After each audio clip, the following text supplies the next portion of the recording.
여러분 반갑습니다. 해커스 중국어 HSK 4급 전문가 오민경입니다. 2018년 5월 19일 총평 강의로 인사드립니다.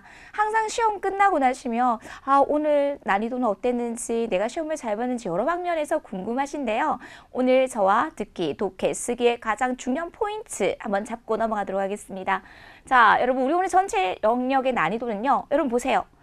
그닥 어려운 문제가 없었어요. 그래서 듣기와 독해와 쓰기가 골고루 그냥 평이하게 중중중 정도.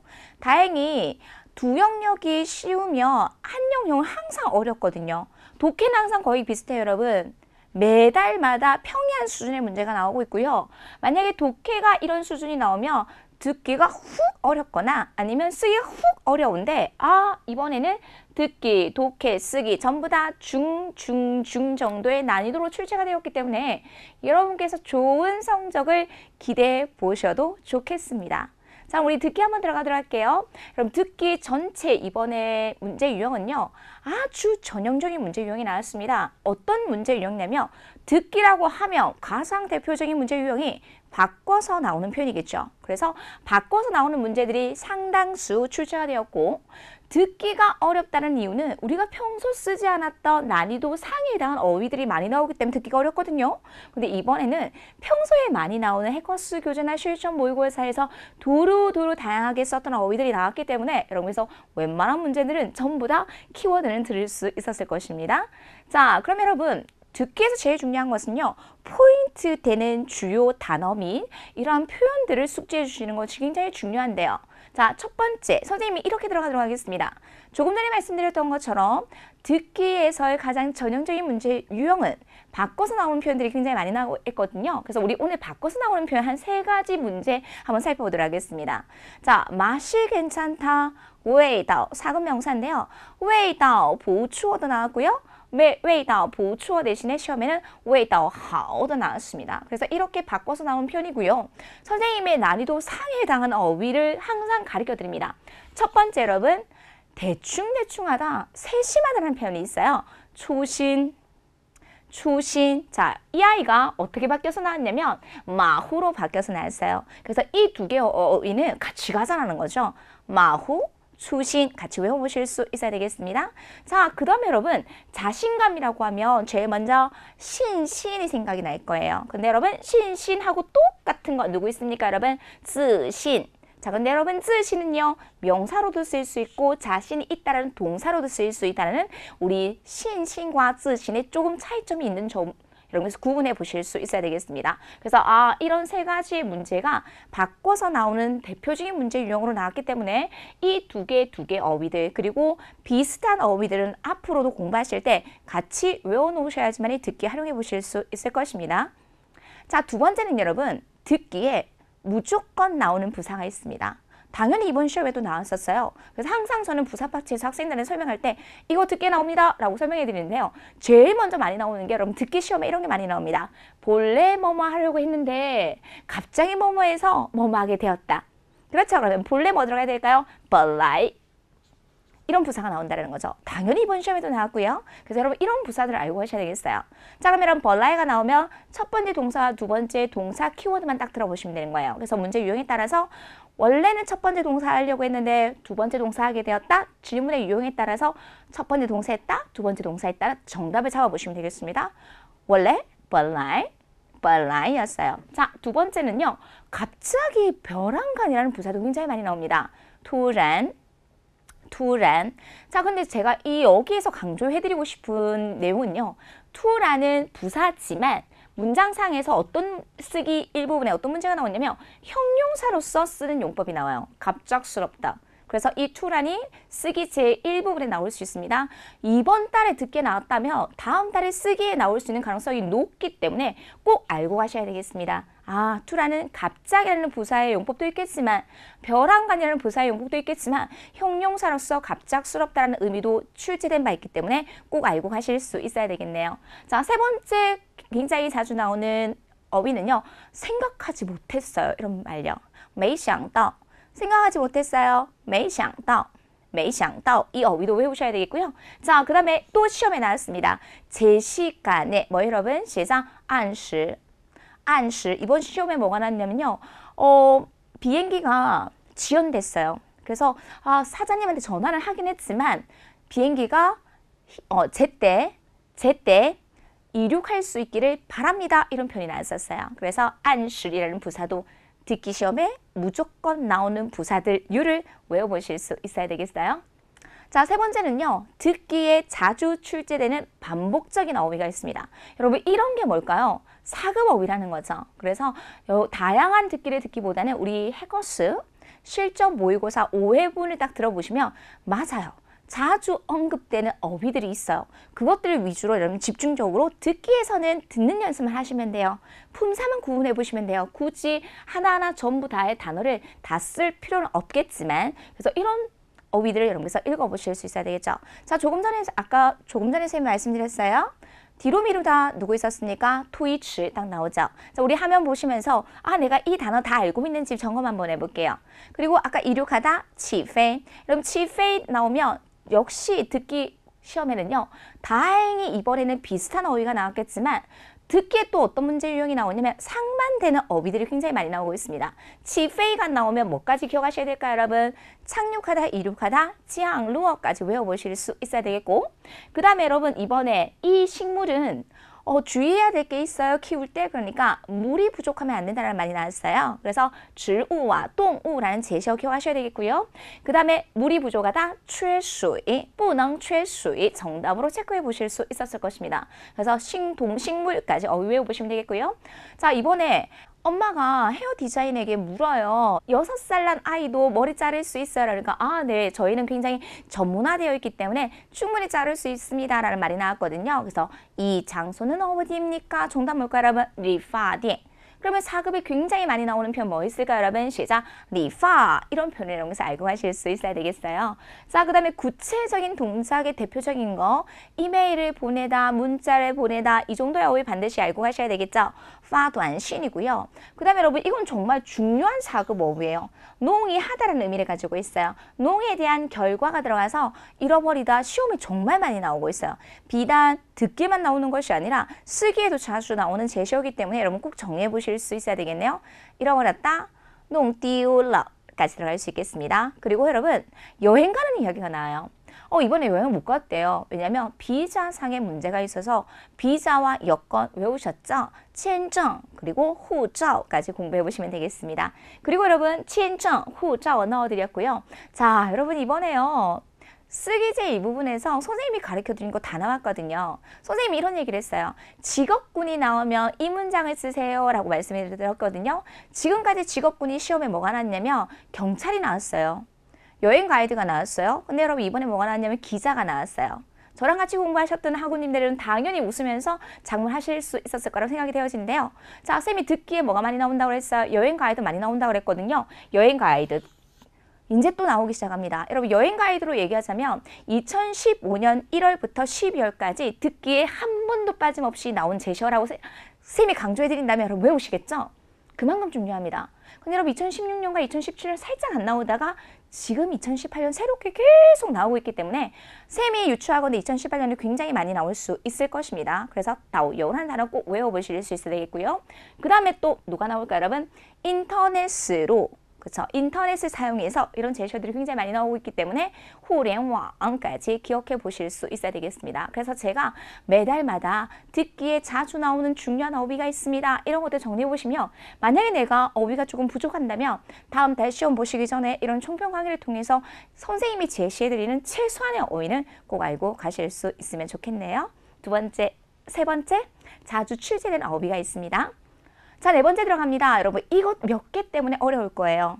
생소한 어휘가 있었어요. 여러분 굉장히 중요하겠죠? 근데 이 생소한 어휘는요. 중국 사람들이 언제 많이 쓰냐면 일상생활에 굉장히 많이 쓰는 거예요. 자, 누가 기침을 하고 있어요. 기침하다 정도는 4급 어휘겠죠, 여러분. 누구 있었어요, 여러분?咳嗽.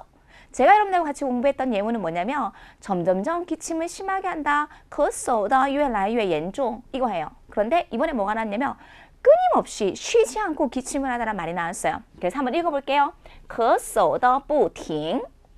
여러분 팅은 어디에 배웠어요? 차를 세우다 할 때 팅처라는 말 있잖아요. 그래서 주차장일 때 팅처장이라고 단어가 조합이 되잖아요. 그래서 팅은 멈추다, 서다, 不停 서지 않다, 멈추지 않다란 말이겠죠. 그래서 멈추지 않고 계속 기침을 해야 될 때咳嗽的不停. 선생님 생각했을 때 여러분 안 들렸을 것 같아요. 근데 다른咳嗽라는 제시어가 있었기 때문에 다행히 충분히 문제는 풀어내실 수 있었을 거라고 생각이 되었습니다. 어쨌든 계속 끊임없이 멈추지 않고 기침을 할 때 시작 咳嗽的不停 이런 게 다소 어려웠을 거예요. 자, 두 번째는 뭐냐면 여러분 비자상의 문제가 있어서 가지 못하게 되었어요. 그랬을 때 문장 제일 끝에 그 동작이 이루지 못했다라고 해서 去不成 이런 표현이 선생님 귀에 꼭 박혔어요. 근데 여러분들은 去不成이 무슨 말인지 모르니까 문장을 못 만들었겠죠. 그래서 가는 것을 이룰 수 없었다, 갈 수 없었다, 去不成 이런 것들이 여러분들에게 조금 생소한 어휘였을 것입니다. 자, 여러분 세 번째, 여러분 이거 들어가기 전에 선생님이 이런 얘기를 하고 싶어요. 2017년 듣기 시험에 뭐가 나왔냐면 아이가 아빠한테 아빠 전기가 끊겼어요 라고 했어요. 아빠가 조금 이따 은행 가서 보충할게 이랬어요. 여러분 이거를 듣는 사급 수준에서 들을 수 있는 사람은 몇 안 될 거예요. 왜냐하면 중국의 언어 환경을 모르기 때문입니다. 여러분 중국은요 전기를 사서 써요. 예를 들면 5만 원어치 사면 5만 원어치를 쓸 수 있어요. 그럼 그 5만 원어치를 다 썼으면 그냥 갑자기 전기가 끊겨요. 그래서 그 상황이 만들어지는 거예요. 근데 내가 중국에 대한 배경 지식이 없으니까 갑자기 전기가 끊겼대.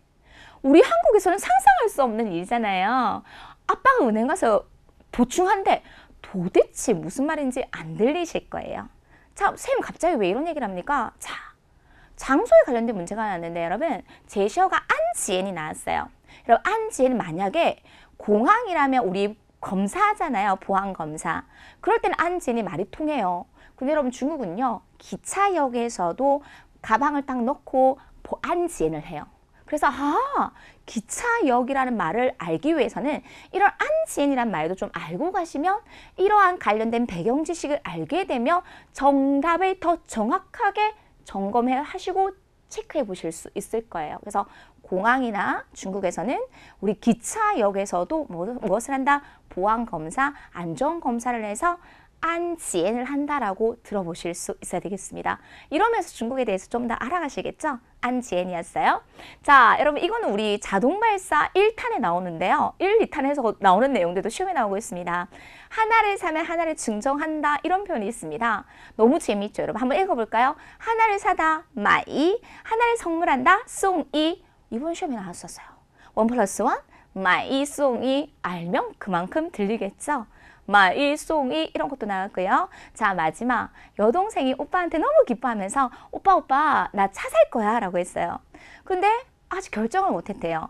새 차를 사자니 경제적인 부담을 느낄 것 같고 그 다음에 혼차를 사자니 별로 안 이쁠 것 같고 이런 느낌? 그래서 중고차를 살까? 새 차를 살까? 그래서 오빠가 뭐라냐면 우리 주말에 같이 가서 보자 이런 얘기를 합니다. 여러분 여기서 알고 싶은 게 뭐세요? 중고차. 중고차를 알고 가셔야 되겠죠? 자, 한번 읽어볼게요. 두 번째 손이 쓴 차. 저는 이렇게 설명합니다. 그래서 중고차. 二手车. 二手车. 그래서 二手가 전부 다 중고라는 의미를 가지고 있어요. 남이 쓰다가 판 물건을 뭐라고 한다? 二手라고 합니다. 그래서 중고차. 二手车. 二手车. 二手车. 자, 여러분 보세요. 이런 단어들은 정말 생소하죠? 안 들어도 상관없겠지만 문제를 푸는 데는 전혀 어렵지는 않겠지만 앞으로 중국어 공부하시는데 조금 도움이 될 수 있도록 이런 어휘들까지 정리해 드리고 싶은 오쌤의 마음으로 생소한 어휘들 꼭 알고 가셨으면 좋겠습니다. 다시 한번 쭉 한번 읽어볼까요? 咳嗽的不停, 갈 수 없게 되어서 去不成, 우리 보안검사를 하다 공항이나 기차에서 할 수 있는 안지엔.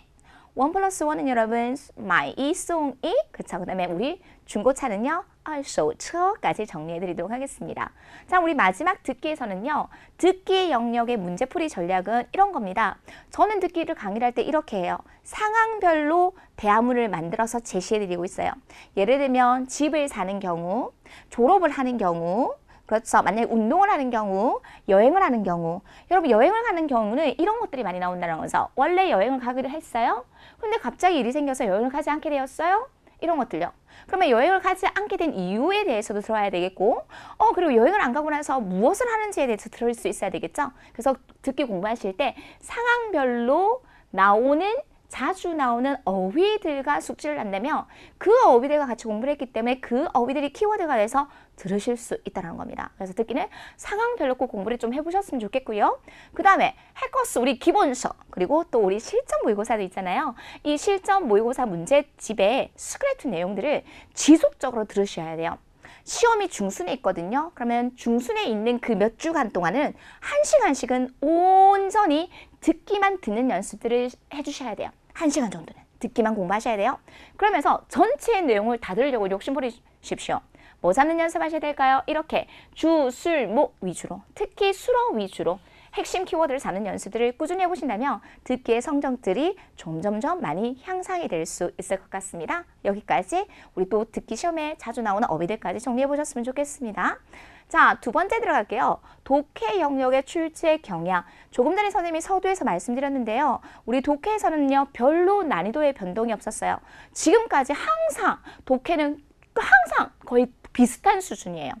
그냥 어떤 문제가 나오냐면 지문에 똑같은 내용이나 아니면 비슷한 제시어가 있어요.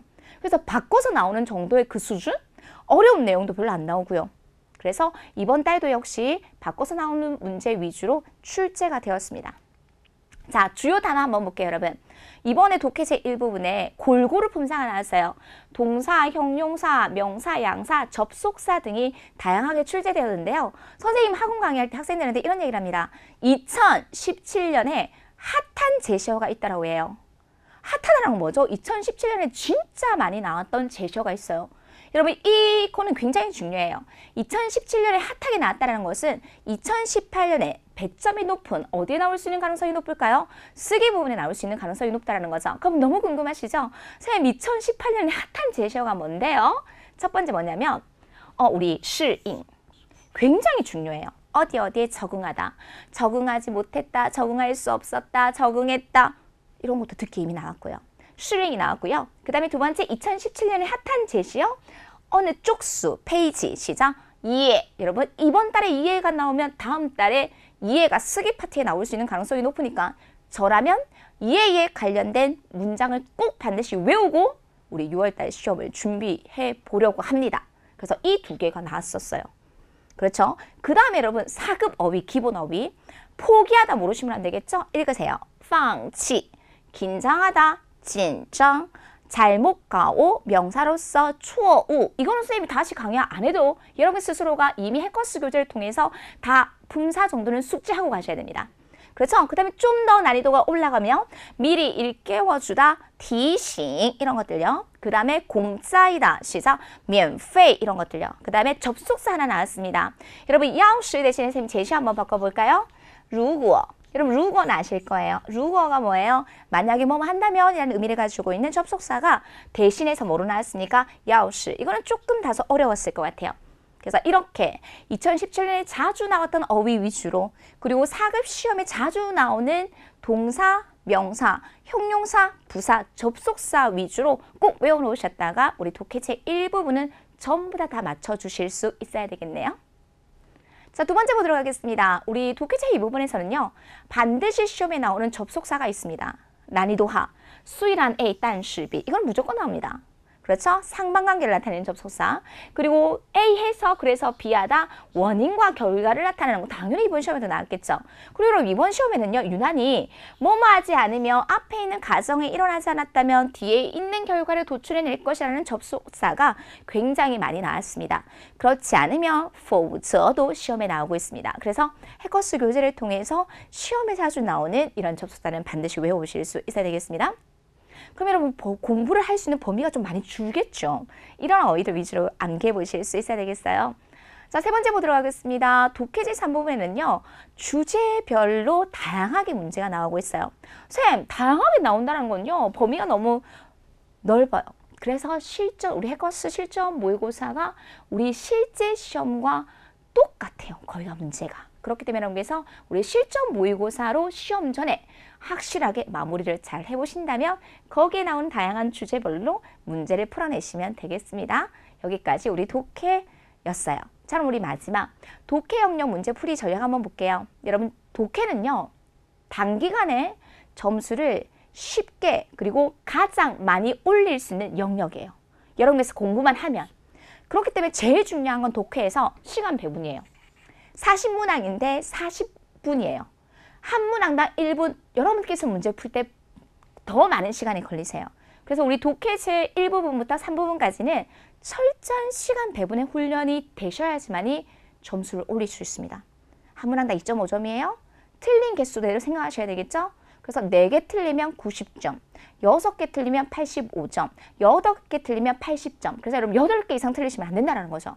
8개 이상 틀리면 안 되는 80점까지 받기 위해서는 아, 내가 8개 이상 틀리면 안 되겠네? 철저한 시간 배분하면서 문제 풀어줘야 되겠다. 이거 들어가셔야 돼요. 자, 여러분 결론입니다. 독해 파트에서 여러분 여유롭게 문제 풀면 돼요? 안 돼요? 안 돼요. 뭐 잡는 연습하셔야 될까요? 주술목도 아까워요. 뭐 잡는 연습? 수로만 빠른 속도로 체크 하면서 핵심을 잡아보는 연습들을 해주셔야 됩니다. 100% 훈련입니다. 자, 우리 마지막 쓰기 영역 보도록 하겠습니다. 여러분 이번 쓰기 제 1부분에서는요. 형용사 수로문이 없었어요. 와우.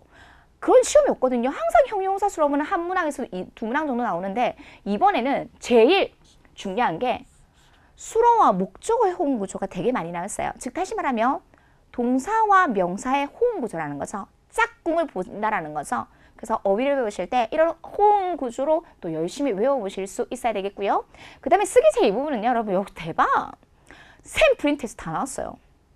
어떤 게 나왔는지 그리고 샘이 난이도 상에 해당하는 그런 문제가 있을 텐데 제가 어떻게 여러분들에게 답안을 제시하는지 우리 마지막 쓰기를 통해서 정리 한번 해보셨으면 좋겠습니다. 자, 여러분 쓰기는요. 실제 문제 한번 보도록 하겠습니다. 자, 주요 단어 한번 볼게요. 이번에 핵심은 뭡니까? 어휘를 배우실 때 수로와 목적어의 호응 구조로 단어를 암기해야 된다고 말씀드렸어요. 자, 그럼 우리 한번 볼게요. 첫 번째, 어떤 호응 구조가 있는지 한번 볼게요. 자, 동사 뒤에 러저구어가 있으면 동사니까 바로 어느 자리에 배치? 수로 자리에 배치. 그래서 야기했다 들어갑니다. 인치러 이렇게 들어가야 돼요. 그렇죠. 여러분 선생님은요. 한자 쓰는 거 되게 좋아해요. 근데 선생님이 그냥 좋아하는 게 아니라 제가 쓰면서 여러분들이 보시라고요. 보면서 같이 써보자라는 거예요. 한자는 눈으로 공부하시면 안 돼요. 내가 계속 쓰는 연습을 통해서 하나의 핵순을 익히는 거거든요. 그래서 여러분 귀찮다라고 눈으로만 공부하시면 안 돼요. 먼저 읽는 연습과 그리고 눈으로 보는 연습과 그리고 쓰는 연습이 동시에 되셔야지만이 어휘를 암기하실 수 있습니다. 야기시키다, 불러일으키다, 인치일러가 딱 들어갈 거예요. 그러면 타더화니까 명사겠죠. 그 다음에 라오반더 나왔으니까 누구 연결? 명사 연결해 주시면 되겠습니다. 자, 근데 중요한 건 여러분들이 이것 때문에 틀릴 거예요. 한번 읽어볼게요. 의심하다가 뭐 있어요? 시작, 화이. 시작, 화이. 여러분, 화이가 동사예요. 그런데 여러분들 항상 한결같이 그래, 화이는 동사야 라고 생각한다는 거죠.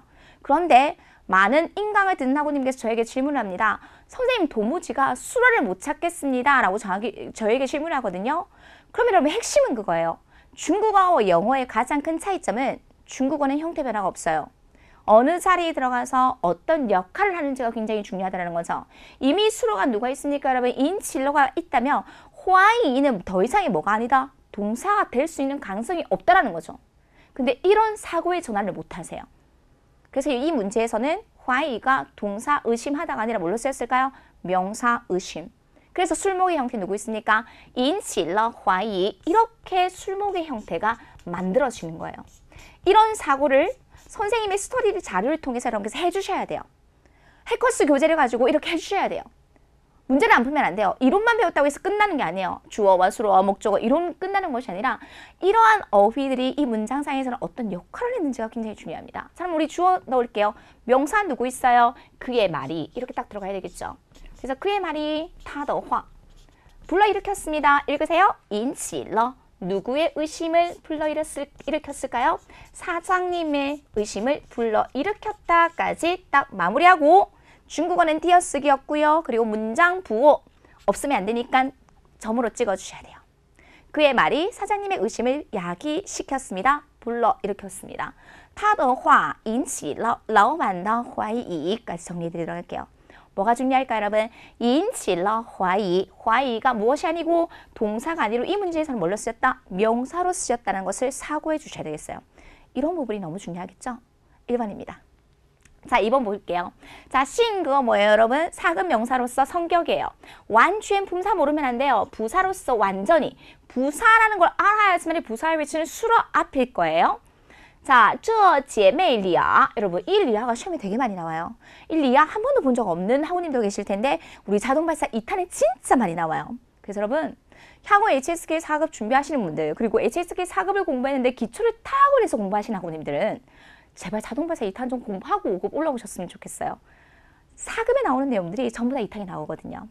말하기를 정말 재밌게 하실 수 있어요. 자, 리아는 어떻게 만들어졌어요? 두 사람의 주격형이에요. 그래서 两个人 이렇게 만들어지는 거예요. 쌤, 两个人을 뭐라고 쓴다? 리아라고 씁니까? 네, 요즘에 이렇게 있어요. 2016년부터 2017년까지 나오는 핫한 제시어예요. 두 사람. 자, 어쨌든 더가 나왔으니까 뭘 것 같아요? 명사 딱 연결해주는 관용어로 써야 되겠죠. 자, 보세요. 모든 제시어를 알고 문제를 푸냐? 몰라도 풀 수 있어요. 왜? 한자에 도금이 있지 않습니까? 우리는. 그래서 상반 한번 읽어볼게요. 相反 이런 제시어들이 여러분 조금 낯설 수 있어요.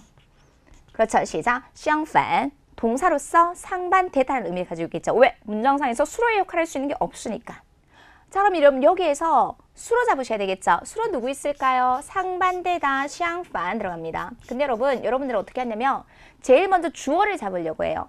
첫 시작부터 하려고 하거든요. 근데 주어는 아무렇게나 잡히는 것이 아니라 수로가 결정이 되어야지만이 주어가 결정이 나올 수 있고 대상이 때문에 대상이 나올 수 있어요. 그래서 항상 수로 잡는 연습 해주셔야 되겠습니다. 상반됩니다. 相反 여러분 뭐가 상반이 될까요? 여러분 대답하세요. 아, 성격이. 그래서 性格相反 들어가야 되겠죠. 자, 우리 관용어 들어가 볼까요? 이 여동생, 언니 여동생 두 명의 관용어만 딱 넣어주면 되잖아요. 그 다음에 부사의 위치 뭡니까? 완전히 상반되다. 부사의 위치 주어디 수로 앞에만 딱 넣어주면 되는 거예요. 여러분 뼈대 잡아주시고 나면 마땅히 들어가야 될 자리만 넣어주시면 되는 거예요. 그러면 들어가 볼까요? 이 두 언니와 여동생 두 명의 성격은 이렇게 들어가야 돼요. 그러면 这姐妹俩的 이렇게 들어가야 되겠죠.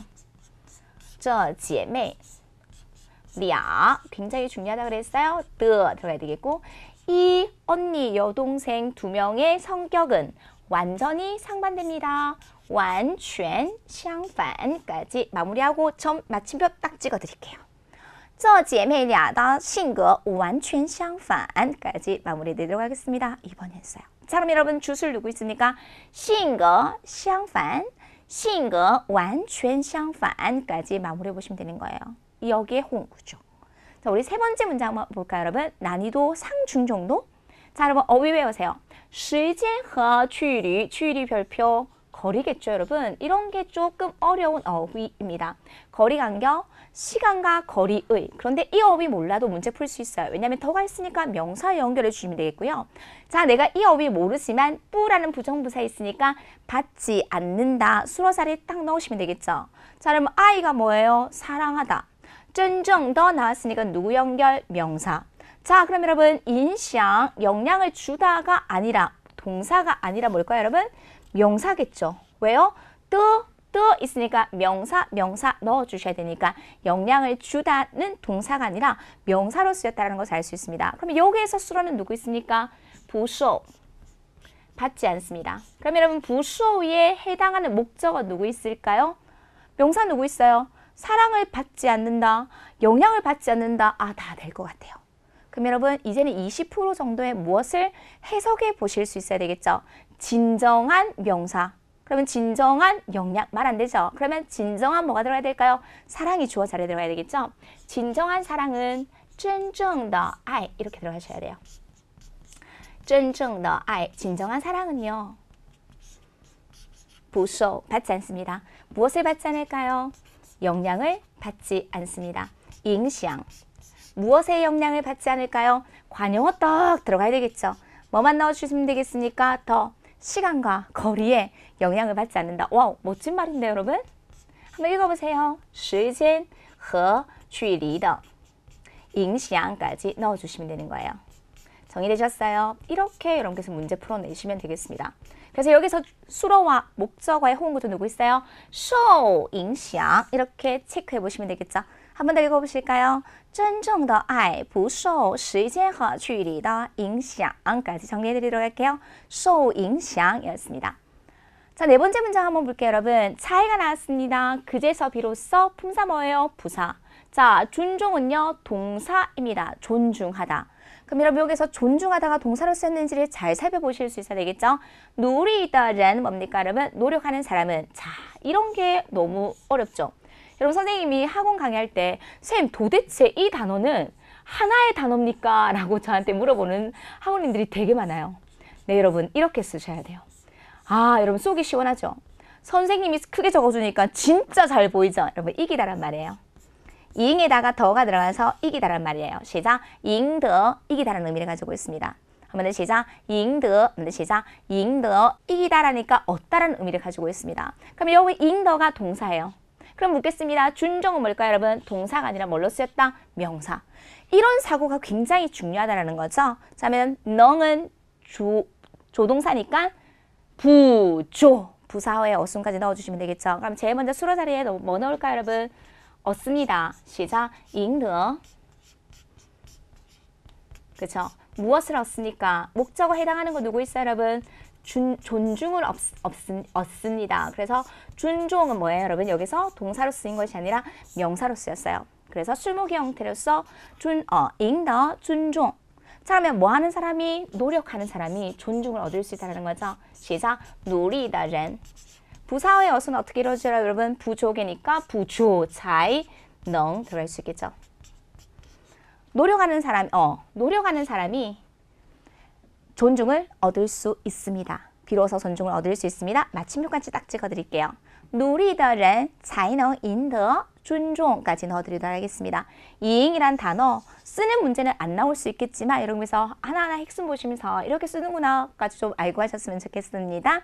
이렇게 1번 쓰기에서는 수로와 목적어의 호응 구조로 단어를 암기해주실 수 있어야 되겠어요.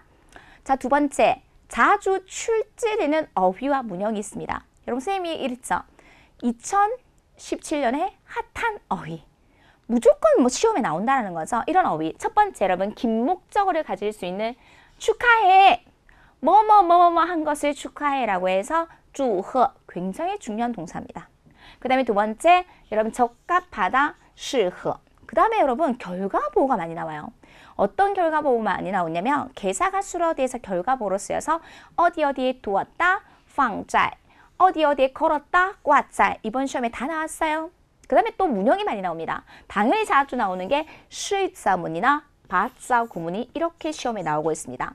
자, 그럼 우리 중요한 두 가지의 문형 보고 우리 쓰기절 일부분 정리해 드릴 텐데요. 자, 보도록 하겠습니다. 동北, 동북이에요. 이종 나왔으니까 그 뒤에 누구 연결? 명사, 수사, 양사, 명사죠. 冷面是 나왔어요.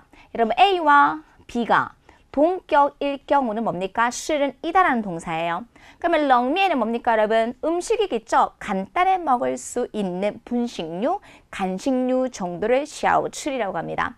그래서 냉면은 冷面是 목적은 누구 있어요? 小吃. 근데 어디에 小吃이에요? 동북에 중국 전역에 다 있는 것이 아니라 동북 간식거리예요. 이렇게 들어가야 되겠죠. 간단하게 먹을 수 있는 음식이에요. 그런데 관용어 들어가야 되겠죠. 하나의 종류에. 그래서 관용어에 관련된 문제라고 생각하시면 되겠어요. 그래서 냉면은 동북 간식 중에 하나입니다. 간식 종류 중에 하나입니다. 라고 들어가시면 되겠죠. 冷面是一种东北小吃까지 기억해 보시면 되는 거예요. 실짝 딱 나왔습니다. 이렇게 문제 풀어내시면 되겠죠. 자, 두 번째. 이런 바자구문 나왔습니다. 읽으세요.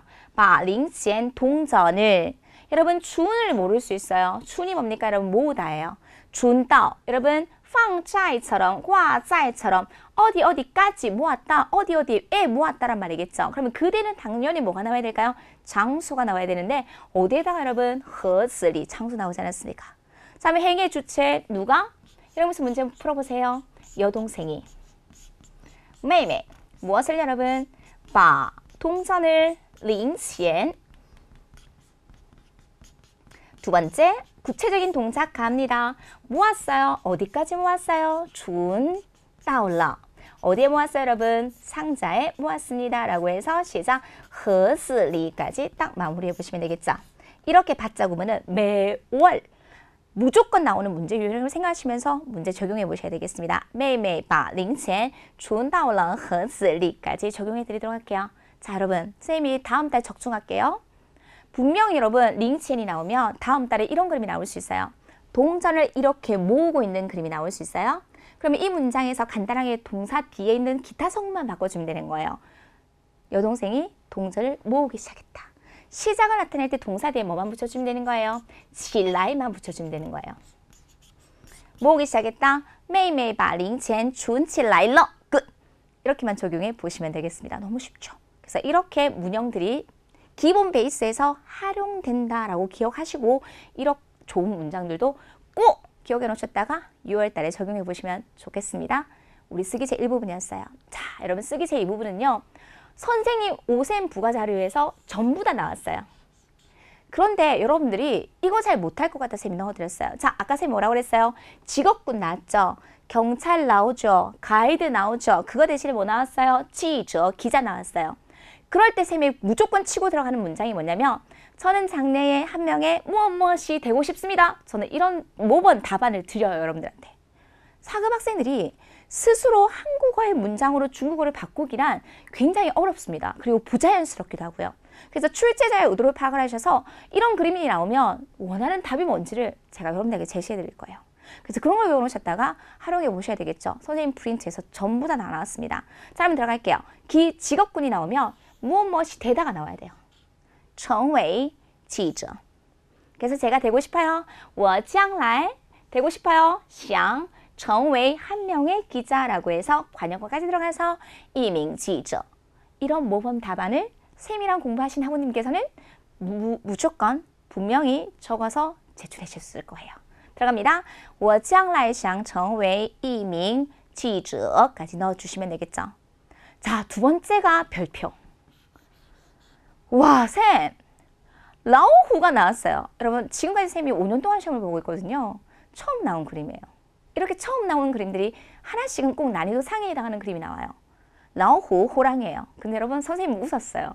아, 이거구나. 자, 여러분, 이 문제가 2017년 쓰기 파트에 나왔던 모범 답안이에요. 어떤 게 나오냐면 동북 호랑이는 동물이에요. 어떤 동물이에요? 거의 지금 소멸되고 있기 때문에 국가에서 중점적으로 보호를 하고 있는 동물이래요. 그럼 이게 시험에 나왔어요. 허, 진짜요, 쌤? 네. 그럼 한번 보여드릴게요. 쓰기 제1부분의 어순별 문제에 나왔던 예문을 쌤이 여러분들에게 모범 답안으로 드립니다. 즉 다시 말하면 선생님이 학원 강의를 할 때 여러분들에게 드리는 이러한 모범 답안은 전부 다 쌤이 5년 동안 시험을 보면서 쓰기 제1부분에서 나왔고 가장 객관적이고 그리고 좋은 답안을 여러분들에게 만들어 드리기 때문에 당연히 코스에서 공부하시면 쓰기 제2부분을 고득점을 받을 수밖에 없겠죠. 쓰기 1부분도 역시요. 자, 그러면 어떤 답안? 자, 주술목 찾겠습니다. 동북 호랑이는 동베이 라오호시. 동물이라 그랬어요. 아까 식물, 동물 외우라 그랬거든요. 동우. 그럼 관용어 들어가겠습니다. 여러분 아까 받다 뭐 있어요? show. 그러면 보호를 받다. 여기서 관건이죠, 여러분. 보호가 뭐가 아니고 동사 보호하다가 아니라 뭘로 쓰였으니까 술목의 형태. 그래서 술목의 형태로서 보호를 받다. 시작. 受到保护. 근데 어떤 보호? 중점 보호. 중심이라고 했을 때 우리는 중심이라고 했을 때 중점이라는 말을 씁니다. 그래서 중심 보호를 중점적인 보호를 받다. 受到重点保护. 이런 술목의 형태가 목적어를 꾸며주니까 구조조사 더까지 들었겠죠. 이런 문장의 형태 기억나셨어요? 그럼 우리 천천히 한번 읽어볼게요. 东北老虎是受到重点保护的动物。东北老虎是受到重点保护的动物。 일맥상통하죠? 술목의 형태를 외우셔야 됩니다. 보호를 받다, 受到保护. 중점 보호를 받다, 受到重点保护까지 들어가실 수 있어야 되겠습니다. 이런 게 시험에 나왔네요. 믿을 수 있겠죠? 그래서 선생님이 스터디 자료를 100% 활용하셔서 쓰기 제2부분에 활용해 보실 수 있어야 되겠습니다. 라오후였어요. 우리 오늘 쓰기 제2부분에서는 라오후가 제일 많이 어려웠던 문제였던 것 같습니다. 근데 여러분 이런 문장도 만들 수 있잖아요. 쌤, 제가 동물원에 가서요. 호랑이 봤는데요. 우리 듣기에서 되게 많이 나오거든요. 그러면 我去动物园看老虎 이렇게 해주시면 되는 거예요. 그래서 쌤이 뭐 드리는 모범 답이 결코 정답은 아니지만 그래서 그래도 제일 좋은 점수를 받을 수 있는 이런 좋은 제시어를 많이 외워놓으셨으면 좋겠어요. 자, 우리 마지막 들어가도록 하겠습니다. 쓰기 영역에서의 문제풀이 전략은요. 첫 번째, 중국어의 6대 문장 성분의 어순을 먼저 이해를 해보시고요. 그 다음에 두 번째는 제가 제공해드릴 스토리 자료를 100% 활용하셔야 됩니다. 그래서 다양한 문제를 풀어내셔야 돼요.